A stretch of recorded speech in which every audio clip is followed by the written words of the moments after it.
News நம்ம எல்லாருக்கும் பிடிச்ச சேடி சிங் பற்றி தான். இவங்க ஸ்ட்ரேஞ்சர் திங்ஸ் சீரீஸில் மேக்ஸ் கேரக்டரில் நடித்து வேர்ல்டு ஃபுல்லாக ஃபேமஸ் ஆனாங்க.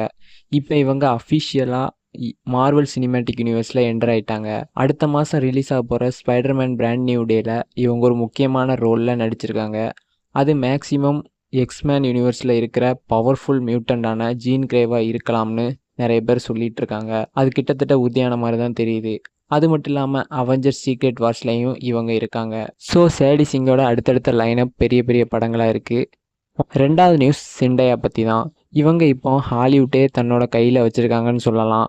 ஏன்னா இவங்களோட அடுத்தடுத்த லைனப்லாம் பெரிய பெரிய படங்களாக இருக்குது. இந்த வருஷமே சிண்டையாவோட வருஷம்னு சொல்லலாம். இவங்க ராபர்ட் பேட்டிசனோட நடித்த த ட்ராமான்னு ஒரு படம் கிட்டத்தட்ட ரிலீஸ் ஆகிற ஸ்டேஜில் இருக்குது.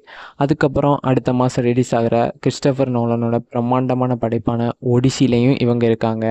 அதுக்கப்புறம் ஆல்சோ ஸ்பைடர்மேன் பிராண்ட் நியூ டேல இவங்க இருக்காங்க. அடுத்து இப்போ ட்ரெண்டிங்கில் இருக்கிற டியூன் பார்ட் 3லையும் இவங்க இருக்காங்க. ஸோ சிண்டையாவோட லைனப் பெரிய பெரிய படங்களாக இருக்குது. 2026 இவங்களோட வருஷம்தான். மூணாவது பார்க்க போகிறது ஜென்னா ஆர்டெகாவை பற்றி. இவங்க வெனஸ்டே சீரீஸில் நடித்து ஃபேமஸ் ஆனாங்க. இவங்க இப்போ ஜே அப்ராம்ஸ் இயக்கத்தில் த கிரேட் பியாண்ட் அப்படிங்கிற ஒரு சயின்ஸ் ஃபேண்டசி படத்தில் நடிச்சிட்டு இருக்காங்க. இந்த படம் வர நவம்பர் மாதம் ரிலீஸ் ஆகுது. அது மட்டும் இல்லாமல் வேர்ல்டு ஃபேமஸ் ஃப்ரெஞ்சு டைரக்டரான லியோஸ் காராக்ஸ் இவரோட படத்துலையும் கமிட் ஆகியிருக்காங்க. So Jenna Ortega science horror ஃபேண்டசின்னு மாஸ் காட்டிகிட்டு இருக்காங்க. ஓகே கைஸ், இன்றைக்கி பார்த்த 3 நியூஸுமே 3 டிஃப்ரெண்ட்டான ஆக்டர்ஸை பற்றி. உங்களுக்கு இந்த 3 பேரில் யார் ரொம்ப பிடிக்குன்னு கமெண்டில் சொல்லுங்கள். வீடியோ பிடிச்சிருந்தால் லைக் ஷேர் கமெண்ட் பண்ணுங்கள். அடுத்த வீடியோவில் பார்க்கலாம். Bye guys.